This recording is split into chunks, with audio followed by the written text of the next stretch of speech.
Talking to Gaby Roslin is like switching on the sunshine on a rainy day.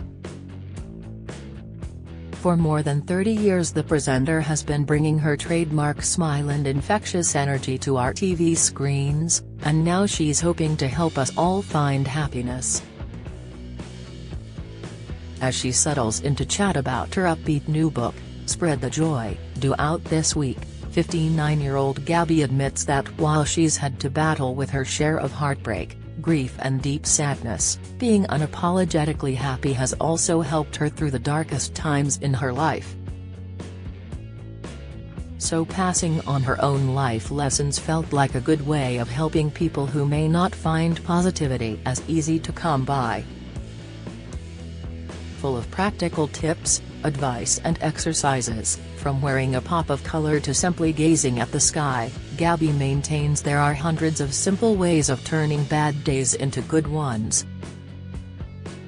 And while she admits she doesn't have first-hand experience of mental health struggles, she has been there to support friends who have. "I do my best to help other people, but it's not something I've had to cope with," she says. "I do think people use the words anxiety and depression too readily, though. I think we have to be very careful how we use those words. It would be completely fake of me to say I'd never felt those emotions, but I'm incredibly lucky to be able to be positive about things, and that's helped me through. Journalists have asked me my whole career how I'm so happy all the time, and I used to tell them, 'Yeah, that's me, I'm so sorry.'" Losing her mother, Jackie, to lung cancer in 1997 was a particularly difficult time for Gaby. Jackie was still only in her early 60s when she died. Gaby reveals, "We were told my mum had 6 months to live. She died 6 weeks later on Valentine's Day. Nobody can prepare you for that." To add to her trauma, her BBC announcer father, Clive, was being treated for bowel cancer at the same time.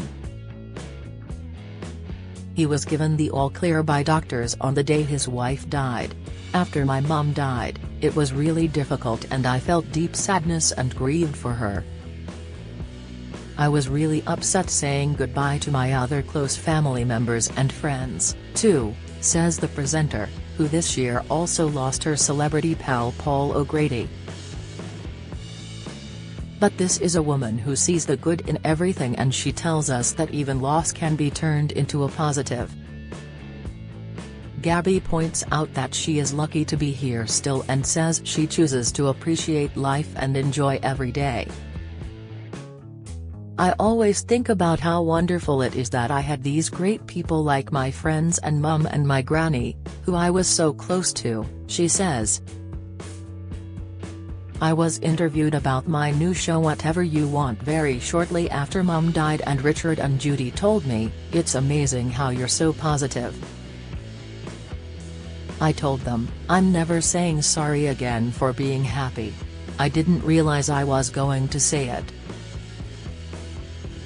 It was like a bolt. A lot of people get angry if you're happy, but that's about them, so you have to be generous of spirit and work that out. I'm not knocking them for that at all," she adds. Gaby found fame in 1992 on The Big Breakfast and smiles as she speaks about her co-presenter Chris Evans, who recently revealed he had skin cancer. However, he was given the all-clear by doctors 8 weeks after the diagnosis. She reveals that people remain curious about whether she and Chris ever had a romantic encounter when they worked together on the Channel 4 show, something she has always insisted didn't happen. But she adds, "I'm not angry in the slightest. It makes me giggle, because Chris and I are still great friends and he texted me recently." She has also remained friends with Robbie Williams, who was 16 when they met on ITV Kids show Motormouth. The singer, who she refers to as Rob, was delighted to write a foreword for her book. I told him I was doing it and he gave me a quote and I said, "This is so lovely." He said, "Use it, use it. We were speaking the other day. Rob's a really good boy." When we suggest that working with the famous, and infamous, on TV and radio over the decades can't always have been fun, Gaby reveals her solution for dealing with toxic people. "If you're able to, then extricate yourself," she says. "What better way to live than to have good, positive people around you and actually see the people you want to see? I know it's not always possible, but take yourself out of a situation, even if it's just by going to the toilet." She also stopped drinking alcohol 5 years ago. "I used to think I couldn't be me without a glass in my hand," she reveals. "Then I decided I love life too much to have a hangover.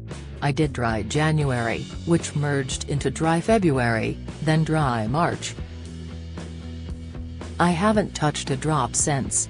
I have far more confidence since not drinking."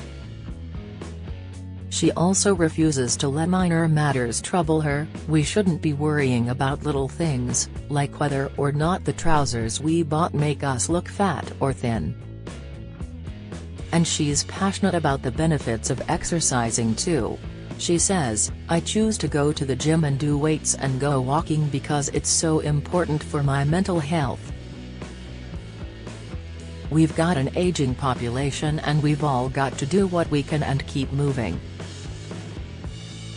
Gaby often meets people who are struggling in their lives, and reveals she's been a shoulder to cry on for others ever since she was a girl.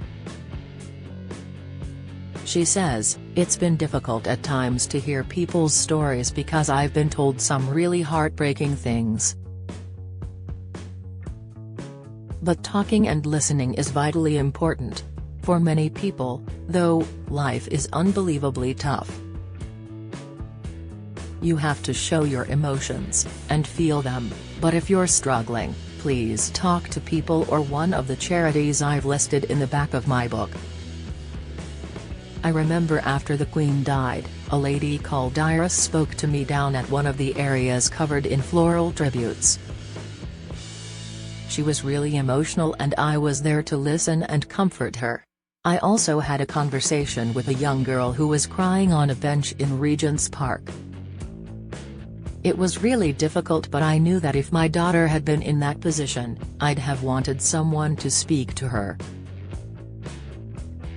Gaby lights up as she begins talking about family life with husband David Osman and daughters Libby Jack, 22, from her first marriage to musician Colin Peel, and Amelie, 16, whose father is David. It's no surprise to learn she encourages her girls to go to her with any worries they have. Amelie has just done her GCSEs and the night before she was getting her results, she went through a lot of emotions, but me and David kept telling her it doesn't matter, she says. If she had to retake, then she could retake. She got her grades and she was pleased, and it was because we all talked about it. As for David, Gaby smiles as she speaks about her wonderful husband. She laughs, "We like different music, though, which is very funny in this house because I love musical theater and pop, but he likes reggae and punk. Recently I saw a punk musical being advertised and I realized there was finally something we could go to together." So is life glorious every day for Gaby?